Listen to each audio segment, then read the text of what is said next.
Hello students. Well, I guess ये वाला section हम लोगों ने पहले भी डिस्कस किया होगा दूसरे वीडियो में, लेकिन मुझे लगा कि इसको दोबारा एक बार डिस्कस करने की ज़रूरत है, and that is why we are starting with it. Okay, तो हम लोगों ने इससे पहले देखा था स्टोन एज के बारे में, राइट? कि स्टोन एज जो है वो ह्यूमन हिस्ट्री के या हमारे इतिहास के उस फेज को बताता है जबकि हम लोग पत्थर के औजार बनाया करते थे, राइट? और ये जो औजार हैं ये हमारे मेन आर्कियोलॉजिकल सोर्सेज रहे हैं। आई मीन आर्कियोलॉजिकल सोर्सेज समझते हैं कि नहीं? वो सोर्सेज जो कि मान लो हमको खुदाई से और खुदाई में प्राप्त किए हुए सामानों के पढ़ाई पढ़ाई पढ़ाई का वो एरिया हो गया, दैट इज आर्कियोलॉजिकल सोर्सेज। ठीक है, खुदाई करके आप जो है एविडेंसेज अलग अलग चीज़ें खोजते हैं और फिर उनके आधार पर आप पता लगाते हैं कि उस समय में लोगों का जीवन कैसा रहा होगा, वो कैसे जीते होंगे, right?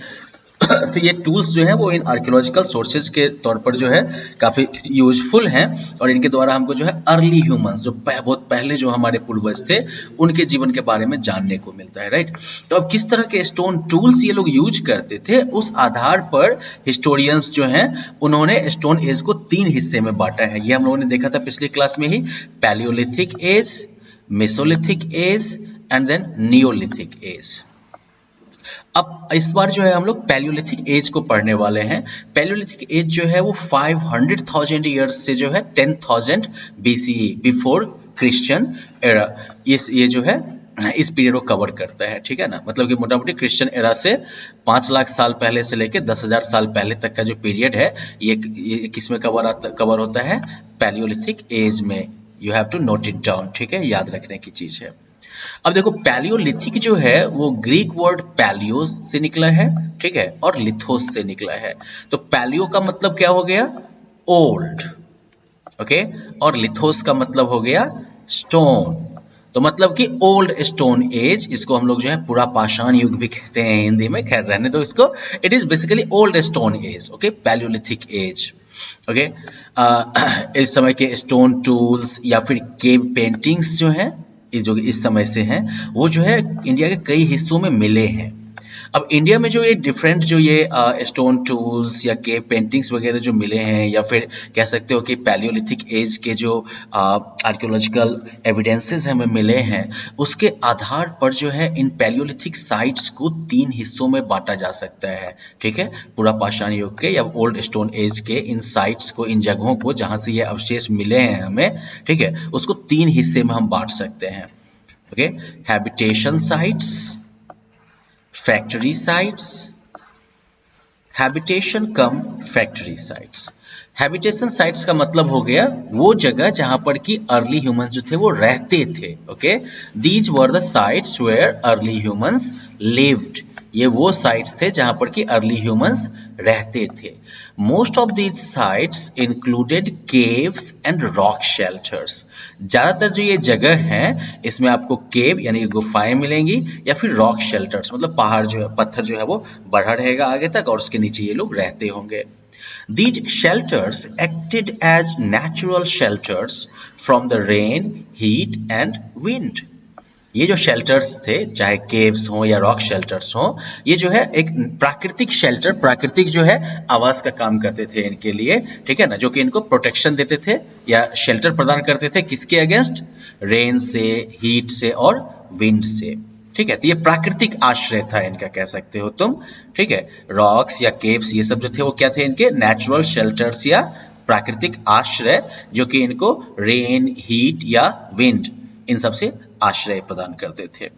Now in India, many of these caves and rock shelters are found in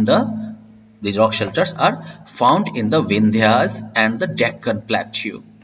India में बहुत सारे जो ये केव्स हैं या रॉक शेल्टर्स हैं, ये विंध्यास के एरिया में या डेक्कन प्लेट्यू के एरिया में पाए जाते हैं। तो ये हो गया हैबिटेशन साइट्स जहां पर कि अर्ली ह्यूमन जो थे वो सिर्फ रहते थे, या वो साइट्स जहां पर सिर्फ ये सब रहते थे। दूसरा हो गया फैक्ट्री साइट। अब फैक्ट्री नाम से ही आपको पता है ना, फैक्ट्री जहां पर कोई चीज बनता है, और of course old stone as में क्या बनता होगा? औजार बनते होंगे, है ना। So these places were used for making stone tools bye early humans. ये जगह जो थे वो पत्थर के औजार बनाने के लिए यूज होते थे अर्ली ह्यूमंस के द्वारा, ठीक है, आदि मानव के द्वारा। These places usually contained blocks of stone, discarded tools and chips of waste stones. इन जगहों पर ज़्यादातर जो आर्कियोलॉजिकल जो आर्कियोलॉजिस्ट जब यहाँ पर रिसर्च करते हैं, ठीक है ना, खोजते हैं, तो उनको जो है नॉर्मली यहाँ पर जो है पत्थर के टुकड़े, फेंके हुए औजार सब, और इसके अलावा जो बेकार जो हो गए होंगे पत्थर, उनके चिप्स वगैरह, उनके टुकड़े वगैरह मिलते हैं। फिर तीसरा टाइप का जो साइट है वो हैबिटेशन कम फैक्ट्री साइट्स है, मतलब कि यहाँ पर रहते भी होंगे और साथ ही साथ औजार बनाने का भी काम करते होंगे। ठीक है, पहला हैबिटेशन, दूसरा फैक्ट्री, और तीसरा जो है हो गया हैबिटेशन कम फैक्ट्री, मतलब रहना भी है और वहीं पर जो है औजार भी बनाना है। These places were used by the early humans for both purposes. ये जगह जो थे वो early humans के द्वारा दोनों पर्पस में काम आते थे। To make stone tools बनाने में, as well as to live there for a longer period of time. वहाँ पर लंबे समय तक रहने के लिए भी। अब देखो यहाँ पर साइट्स का मतलब क्या हो गया। साइट्स वो जगह हो गए जहां पर कि मान लो कि औजार का या बिल्डिंग का या बर्तन या कोई और आर्टिफैक्ट जो है वो पाया जाता है, ठीक है ना, जो कि उस समय के लोगों द्वारा प्रयोग किया जाता हो। आर्कियोलॉजिस्ट जो होते हैं वो ये सब चीज जो है या तो जमीन के ऊपर खोजते हैं या फिर जमीन के नीचे भी कई बार ये दबा होता है और आर्कियोलॉजिस्ट इसको जो है खोज निकालते हैं। अब पैलियोलिथिक एज में टूल्स कैसे होते थे, क्योंकि देखो पत्थर के औजार बनाने के आधार पर ही एज का बंटवारा हुआ है ना, पैलियोलिथिक, मेसोलिथिक एंड नियोलिथिक। तो पैलियोलिथिक एज में टूल्स कैसे होते थे। The Palaeolithic people made crude and unpolished stone tools. ये जो है मतलब भोथरा टाइप का, ज्यादा जो है पॉलिश किया नहीं किया हुआ जैसा जो है स्टोन टूल बनाते थे और जैसे तैसे बना लेते थे। ओके, और इन टूल्स के आधार पर जो है पैलियोलिथिक पीरियड को आप 3 फेजेस में, 3 हिस्से में बांट सकते हैं। What are these phases. Lower paleolithic, इस पीरियड में जो टूल यूज होते थे वो मेनली जो है जैसे कि हाथ वाला कुल्हाड़ी, क्लीवर जो कि फाड़ने में यूज होता होगा, और इसके अलावा जो है चॉपिंग टूल्स मतलब कि छांटने वाला औजार सब, ये सब इनके पास होता था। मिडिल पैलियोलिथिक में पीपल लार्जली यूज्ड फ्लेक्स मतलब कि ज्यादा शार्प वाला जो है पत्थर का टूल बनाते थे ये लोग। Upper Palaeolithic, the tools of this period mainly included burins and scrapers. Okay, अब ये ब्यूरिन्स क्या होते थे, तो ये इसमें जो है पॉइंटेड एज होता था, मतलब कि नुकीला वाला जो है इनका धार होता था और हेड होता था, जिससे कि ये लकड़ी पर, पत्थर पर या हड्डियों पर जो है कार्व कर सकते थे, कोई भी चीज उकेर सकते थे, ठीक है, लिख सकते थे। और इसके अलावा स्क्रैपर्स जो कि किसी को साफ वाफ करने में, खोदने में काम आ जाएगा। अब इंडिया में जो है chipped stone tools were made of a hard rock called quartzite, okay, and these have been found in large numbers in different parts. India की बात करो तो क्वार्टजाइट नाम के एक मजबूत पत्थर से बने हुए औजार जो हैं वो काफी संख्या में अलग अलग हिस्सों में पाए गए हैं। तो ये हो गए पैलियोलिथिक एज के टूल्स। अब लाइफ कैसी थी इस समय लोगों की।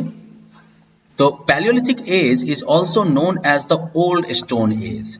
पैलियोलिथिक एज को जो है हम लोग ओल्ड स्टोन एज भी कहते हैं, पुरापाषाण युग भी कहते हैं। People in the Palaeolithic period lived in caves and natural rock shelters. ये भी हम लोग पहले बात कर चुके हैं, है ना, to protect themselves from heat, rain and wild animals. Paleolithic age में लोग जो थे वो गुफाओं में या फिर प्राकृतिक रूप से जो पत्थरों का शेल्टर बन जाता था उसमें रहते थे, ठीक है, अपने आप को हीट से, रेन से और वाइल्ड एनिमल्स से बचाने के लिए। प्रोटेक्ट मतलब बचाना, एंड टू प्रोटेक्ट देमसेल्व्स मतलब खुद को बचाना। During this time fire was also discovered. इस टाइम में फायर की डिस्कवरी भी हुई थी। Okay, now it is not known how it happened. ये नहीं पता है कि कैसे हुआ। People during this period learned to use fire for lighting up caves and places to cook and scare away wild animals. इस पीरियड में लोगों ने जो आग का यूज करना जो है गुफाओं में रोशनी करने के लिए, ठीक है, या जगहों पर, इसके अलावा जो है खाना बनाने के लिए यानी कि खाना को पकाने के लिए, और जंगली जानवरों को डराने के लिए। स्केयर अवे मतलब डरा के भगा देना, जंगली जानवरों को डरा के भगाने के लिए जो है ये लोग फायर का यूज करते थे। In India, archaeologists have found evidence of use of fire from the remains of ash at the Paleolithic sites of Kurnool. India की बात अगर करो तो यहाँ पर जो है कुरनूल का जो पैलियोलिथिक साइट है, ओल्ड स्टोन एज वाला साइट है, वहां पर जो है आर्कियोलॉजिस्ट को जो है राख का अवशेष मिला है। ऐश मतलब राख, ठीक है। तो राख के अवशेष से जो है आर्कियोलॉजिस्ट ने ये पता लगाया है कि उस समय में आग का यूज होता था। ओके, ये जो है आपका हो गया। यहाँ पर आप केव पेंटिंग वगैरह भी देख सकते हैं ना, कुछ कुछ सीन बना हुआ है, हंटिंग वगैरह सबसे रिलेटेड ये सीन लग रहा है यहाँ पर, राइट।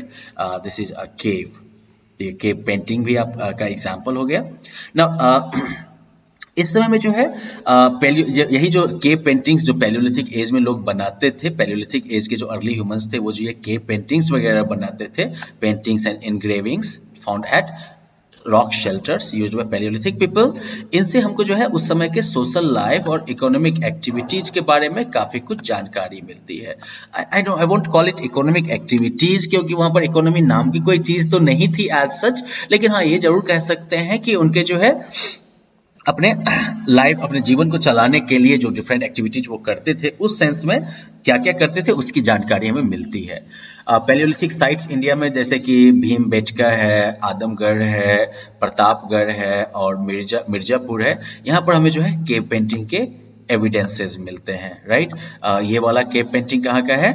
भीमबेटका का, मध्य प्रदेश का है, ये देखा आपने। तो इसी तरह से जो है इन साइट्स पर भी आदमगढ़, प्रतापगढ़ या मिर्जापुर में भी जो है केव पेंटिंग के हमें एविडेंसेस मिलते हैं। These paintings depict hunting, food gathering, fishing and other human activities. ये पेंटिंग्स जो है वो हंटिंग, फूड जमा करने का प्रोसेस, मछली मारने का या बाकी जो और ह्यूमन एक्टिविटीज होती थी उनके बारे में जानकारी प्रदान करते हैं। अब चलो ये पैलियोलिथिक एज हो गया। अगले सेशन में हम लोग जो है मेसोलिथिक एज के बारे में बात करेंगे, राइट। वेल, तब तक के लिए इतना ही, बाय बाय।